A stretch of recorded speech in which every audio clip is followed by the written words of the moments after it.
Selamat siang, perkenalkan nama saya Jeremy Dexter Jonathan, NIM 01033191, Program Studi Teknik Industri dari Universitas Pelita Harapan. Saya akan mempresentasikan tentang Influencing Consumer Behavior and Buyer Decision Process.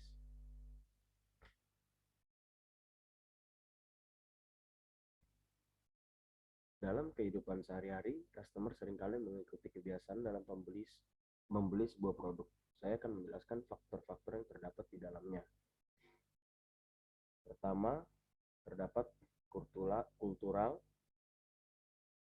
Kultural memiliki 3 faktor penting di dalamnya, yaitu kultur, subkultur, dan social class.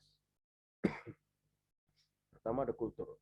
Kultur adalah keinginan yang telah dipelajari oleh masyarakat di sekitarnya dalam membeli sebuah barang. Misalnya saya memberi contoh dari Coca-Cola. Coca-Cola pernah membuat varian bertemakan Natal. Jadi bagi yang beragama Kristiani tentu sebuah peluang bagi mereka untuk membeli sebuah produk yang bertemakan Natal di saat akhir tahun, yaitu bulan Desember.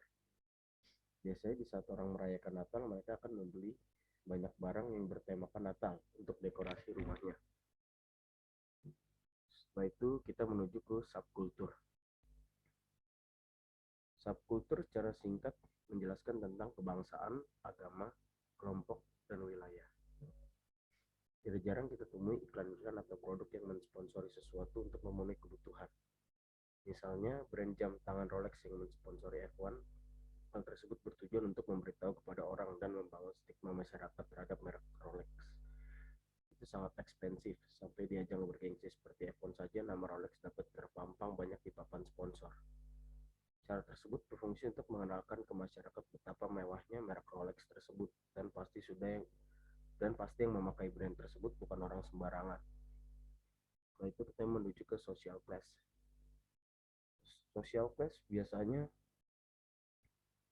menentukan tingkat sosial mereka dengan barang-barang yang digunakan dan dipakai ke depan publik untuk meningkatkan atau menaikkan tingkat sosial mereka. Contohnya, bagi orang-orang yang menggunakan brand Rolex sudah pasti akan menaikkan sosial class mereka di mata masyarakat, karena harga jam tangan Rolex digolongkan sangat mahal. Setelah itu, kita menuju ke sosial. Sosial itu terbagi menjadi 3 bagian, yaitu terdapat reference group, family, dan roles and status. Reference group interaksi antara 2 orang atau lebih untuk mencapai kesepakatan dan tujuan bersama. Jadi saya mengambil contoh dari shampoo Clear ini dengan Cristiano Ronaldo. Dengan Cristiano Ronaldo membintangi iklan Clear tersebut, maka para pelanggan mengharapkan memiliki produk shampoo tersebut agar sama dengan idola mereka. Setelah itu kita menuju ke family. Pengaruh salah satu anggota keluarga yang membeli sebuah produk barang dan dapat mempengaruhi anggota keluarga yang lainnya, bahkan lingkungan sekitarnya. Contoh yang saya ambil yaitu saat dalam keluarga dalam memilih makanan. Misalkan adik saya suka makan nasi pecel, akan tetapi saya menyukai nasi goreng. Karena saya lebih tua dan adik saya anak paling kecil, biasanya yang lebih tua akan mengalah. Dan pada akhirnya kita sekeluarga membeli nasi pecel. Setelah itu kita menuju ke roles and status. Brand manager yang menggunakan brand mereka sendiri dan memamerkan ke publik, agar publik percaya untuk memakai brand tersebut di muka umum. Saya mengambil contoh dari Erigo. Owner dari Erigo sendiri pun menggunakan produk Erigo ke depan publik, dan publik akan menilai dan akan membeli produk Erigo dan berani memakainya ke depan publik. Setelah itu kita menuju ke persona. Persona memiliki 5 faktor yang sangat penting, yaitu ada age and life cycle stage, occupation, economic situation, lifestyle, personal, and self-concept. Pertama-tama saya akan menjelaskan tentang age and life cycle stage. Produk yang telah dipercaya dari berbagai umur dalam keluarga tersebut. Jadi itu sebuah produk yang dipercayai oleh keluarga dari turun-temurun. Misalkan kayak saya ambil contoh dari Yakult.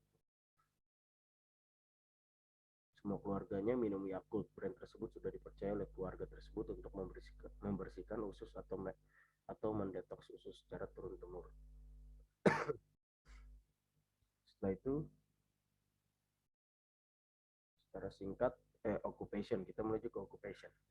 Occupation adalah secara singkat akan mengubah cara pandang orang terhadap dirimu. Contohnya seperti pembalap F1 yang terkenal dengan kemewahannya tidak akan menggunakan barang-barang biasa. Biasanya mereka akan menggunakan barang-barang branded atau mewah seperti jam tangan Richard Mille dan barang-barang branded lainnya. Setelah itu kita menuju ke economic situation. Banyak perusahaan produk atau jasa yang mengikuti posisi sebagai masyarakat, apalagi kondisi pandemi COVID sekarang yang sangat membebani rakyat. Jadi banyak perusahaan yang menawarkan produk mereka dengan harga yang sangat terjangkau, tapi produk atau jasa yang diberikan sangat worth it dengan harga yang ditawarkan. Saya mengambil contoh dari hotel yang membuat diskon dan paket penginapan yang banyak dan murah agar orang tertarik untuk staycation di hotel tersebut dikala menghadapi pandemik yang membuat banyak orang stres. Setelah itu kita menuju ke lifestyle. Banyak perusahaan yang membuat produk mereka dapat dikenal dengan baik dengan masyarakat. Ada juga yang memiliki slogan-slogan yang dapat membuat orang berpikir untuk membelinya. Saya ambil contoh dari Power Balance yang gempar pada masanya. Menurut pembuatnya, Power Balance didasarkan pada gagasan untuk mengoptimalkan aliran energi di dalam tubuh. Hologram pada Power Balance didesain untuk beresonansi dan merespon medan energi alami tubuh. Power Balance lebih dipromosikan melalui atlet yang dibayar dan viral marketing ketimbang melalui bukti ilmiah. Pada saat dibuktikan secara ilmiah oleh peneliti yang meragukan fungsi dari Power Balance, mereka telah membuktikan bahwa Power Balance tidak berfungsi seperti apa yang pembuat bilang tersebut katakan. Setelah itu kita menuju ke personal and self concept. Jadi personal and self concept adalah sebuah pemahaman ketika kita menggunakan barang tersebut dapat menaikkan percaya diri kita saat tampil di depan publik. Saya mengambil contoh dari iklan Miss Glowman yang diperankan oleh komedian Marcel atau biasa kita kenal sebagai pelawak. Biasanya menjadi pede untuk tampil di muka umum kalau pakai Miss Glow ini. Untuk merasakan dia merasakan mukanya lebih cerah ketika menggunakan produk ini. Jadi dia berani tampil di depan publik. Setelah itu kita menuju ke psikologikal. Psikologikal dibagi menjadi 4, yaitu ada motivation, perception, learning, belief, and attitude. Pertama-tama kita menuju ke motivation. Motivation adalah sebuah tindakan yang mendorong seseorang untuk memenuhi hasrat keinginannya, seperti membeli barang-barang branded agar dipandang orang tinggi. Saya mengambil contoh banyak perempuan yang rela membeli tas-tas mahal agar dipandang kaya hanya untuk menaikkan status sosialnya di mata publik. Setelah itu ada perception. Banyak penikmat lagu yang sering menggunakan earphone dan biasanya earphone kabel seringkali rusak karena sering kegulung atau ketekuk sehingga membuat tembaga di dalam kabelnya terputus. Setelah itu Apple pun mengeluarkan varian earphone yang bernama AirPods yang yaitu earphone wireless tanpa kabel dan memiliki kualitas suara yang sangat baik. Setelah itu kita menuju ke learning. Learning adalah sebuah produk yang membuat penggunanya tertarik dalam menyelesaikan permasalahan yang diberikan dan dibungkus dalam sebuah produk. Contoh yang saya ambil yaitu Rubik Cubes. Jadi pemain Rubik Cubes juga belajar bermain untuk menyelesaikan Rubik Cubes. Setelah itu kita menuju ke beliefs and attitude. Belief and attitude adalah sebuah brand yang dipercayai dan dapat membuat stigma orang-orang brand tersebut sangat baik. Saya mengambil contoh dari iPhone. Banyak sekali orang percaya bahwa iPhone adalah handphone terbaik. Maka dari itu banyak sekali orang membeli iPhone. Padahal belum tentu. Setelah itu kita menuju ke buyer decision process. Buyer decision process itu apa sih? Jadi buyer decision process itu adalah sebuah proses keinginan seseorang jika seseorang tersebut ingin membeli sebuah produk apapun yang diinginkan oleh orang tersebut.